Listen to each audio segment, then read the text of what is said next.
కాపులు, బలిజ, ఒంటరి ఈ క్యాస్ట్లు ఏదైతే ఉన్నాయో అందులో ఎంతోమంది అణగారిన వారు ఉన్నారు.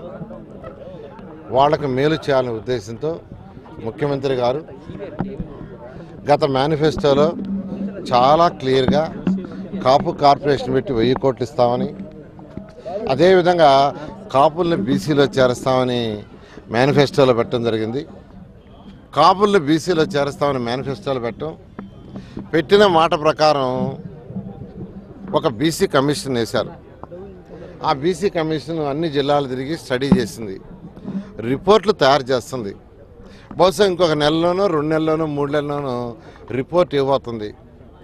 రిపోర్ట్ రాగానే క్యాబినెట్లో పెట్టి అప్రూవ్ చేసి, అసెంబ్లీలో పెట్టి అప్రూవ్ చేసి, కేంద్రానికి పంపించి, కేంద్రాన్ని రిక్వెస్ట్ చేసి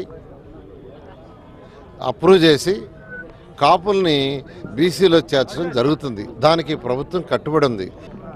ఈరోజు ఎందుకనో ముద్రగడ గారు ఎందుకు ఆయన నిరాహార దీక్ష చేస్తున్నాడో తెలీదు, ఎందుకు పాదయాత్ర చేస్తున్నాడో తెలీదు, ఎందుకు అరాచకాలు సృష్టిస్తున్నాడో తెలియదు, ఎవరికి తెలీదు. ఎందుకనంటే గత 10 ఏళ్ళు కాంగ్రెస్ ప్రభుత్వం ఉంటే ఒక్కరోజు కూడా ఆయన ఒక్క మాట మాట్లాడాల. మినిస్టర్గా చేశారు, మినిస్టర్ పీరియడ్లో మాట్లాడాల. ఎంపీగా చేశాడు, ఎంపీ పీరియడ్లో మాట్లాడాల. నిజంగా ఆశ్చర్యం వేస్తుందండి. మినిస్టర్గా చేసిన పీరియడ్లో కాపుల గురించి మాట్లాడాల, ఎంపీగా చేసినప్పుడు మాట్లాడాల.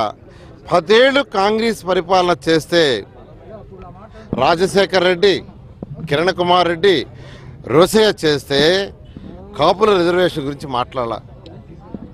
10 ఏళ్ళు మాట్లాడినాడు. ఈరోజు ఎందుకు మాట్లాడుతున్నాడు?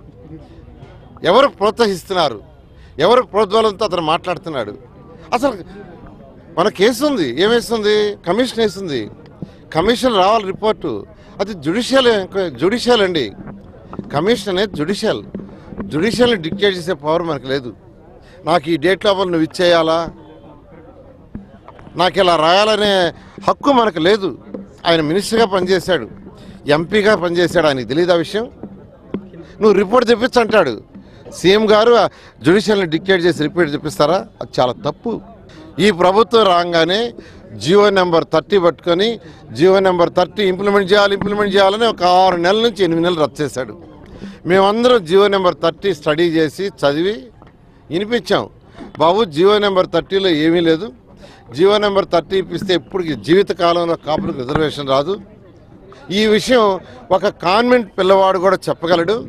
నువ్వు మినిస్టర్గా చేసావు, ఎంపీగా చేసావు, ఆ మాత్రం నీకు తెలియదని క్వశ్చన్ చేస్తే అప్పుడు జీవో నెంబర్ 30 గురించి మాట్లాడటం మర్చిపోయాడు. ఒక మినిస్టర్గా పనిచేసిన వ్యక్తి, ఒక ఎంపీగా పనిచేసిన వ్యక్తి, 35 ఏళ్ళు నేను కాపుల కోసం ప్రయత్నిస్తున్న వ్యక్తి ఆ మాత్రం జీవో నెంబర్ 30లో ఆ రోజు కాంగ్రెస్ ప్రభుత్వం ఇచ్చిందో తెలియదండి. అంత గుడ్డిగా తీసుకుంటాడా? అంటే మేము చెప్పేదా ఆయనకి తెలీదా? సరే అయిపోయింది. ఈరోజు ముఖ్యమంత్రి గారు ఇస్తానంటున్నారు. ఇచ్చేటప్పుడు ఎందుకంటే రద్దు చేయటం? వాళ్ళు ఎందుకు కాంగ్రెస్ ప్రభుత్వంలో 10 సంవత్సరాలు చేయలేదంటే వాళ్ళు ఇవ్వరు తెలుసు అతనికి. కాంగ్రెస్ వాళ్ళు ఇవ్వరు కాబట్టి ఆయన అజిటేషన్ చేయలే. చంద్రబాబు నాయుడుకి ఇవ్వబోతున్నాడు కాబట్టి అజిటేషన్ చేస్తున్నాడు. అంటే పెట్టేవాళ్ళని తిట్టమన్నమాట. అది కాదండి ఇక్కడ ఆయన లాజిక్ ఏంటంటే స్వలాభం, స్వార్థం. ఇది కేవలం స్వార్థమే. అంటే 30 ఏళ్ళు ఆయన అవసరమైనప్పుడల్లా, ఆయన రాజకీయ లబ్ధి అవసరమైనప్పుడల్లా కాపులకు రిజర్వేషన్ అన్నాడు. ఆయన ఎంపీ అయ్యాడు, మినిస్టర్ అయ్యాడు, అన్నీ అయ్యాడు. గత 10 సంవత్సరాల్లో ఏమీ రాదని తెలుసు. ఎందుకు మనం చేయటం? Time waste, energy waste, health spoil చేసుకోవటం ఏమి చేయలే. ఈ ప్రభుత్వం ఇచ్చేస్తుంది. ఇచ్చేసేటప్పుడు గుడ్ విల్ మొత్తం చంద్రబాబు నాయుడుకి పోతుంది, ఈ తెలుగుదేశం ప్రభుత్వం పోతుంది. నా పరిస్థితి ఏంది? నాకు కూడా కొంత గుడ్ విల్ రావాలని ఈరోజు ఈ పని చేస్తున్నాడు. ఇది తప్పండి. పాదయాత్ర ఎందుకు చేయదలుచుకున్నావు? పర్మిషన్ తీసుకో, అప్లై చేయి. పర్మిషన్ తీసుకోవు, పాదయాత్ర చేస్తానంట. అంటే అరాచకాలు సృష్టించడమేనా? ఆ రోజు తునికట్టన ఎట్టాడి కట్టిన రైళ్లు తగలబెట్టారు, పోలీస్ స్టేషన్ తగలబెట్టారు, బస్సులు తగలబెట్టారు. మన అదృష్టవశాత్తు మనుషులు ఎవరు తగలబడలా. కాపులందరికీ చెడ్డ వచ్చింది. ఈ కాపులు విధ్వంసాలు సృష్టించేవాళ్ళు, అరాచకాలు సృష్టించేవాళ్ళని ముద్రపడింది. కాపులంటే చాలా ప్రశాంతంగా ఉంటారు, వాళ్ళు ఎవరు జోలికి రారనేది ఈయన వల్ల తునిఘటనతో ఈరోజు ఒక ముద్రపడ్డది. ఈయన స్వార్థం కోసం, ఇది కేవలం ఆయన స్వార్థం కోసం చేయటమేనండి. ఆయన ఖచ్చితంగా జగన్మోహన్ రెడ్డి, వైఎస్ఆర్సీపీ పార్టీ జగన్మోహన్ రెడ్డి యొక్క వలలో ఉన్నాడు. ఆయన చెప్పినట్టు ఆడుతున్నాడు. జగన్మోహన్ రెడ్డి ప్లీనరీలో ఒక్క మాట అంటే ఒక్క మాట కాపుల గురించి ఎత్తలా. ఎందుకు అడగలేదు ఈయన ముద్రగడ పద్మనాభం గారు జగన్మోహన్ రెడ్డి ఎందుకు అడగలేదు ప్లీనరీలో ఇష్యూ ఎత్తమని?